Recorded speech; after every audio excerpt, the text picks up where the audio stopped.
warahmatullahi wabarakatuh. Kepangaken nami kula Kaila Asyati Azura Tristania saking kelas 11A nomor absen 17. Kula badhe nembang maca bab pinanti Laras Lendro Paket Songo. Marmo denta beri kula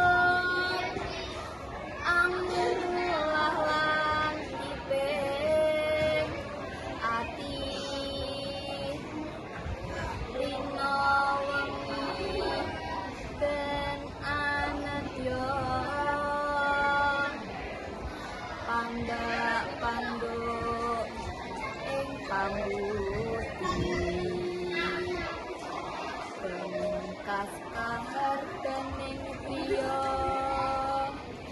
supaya dadya utami.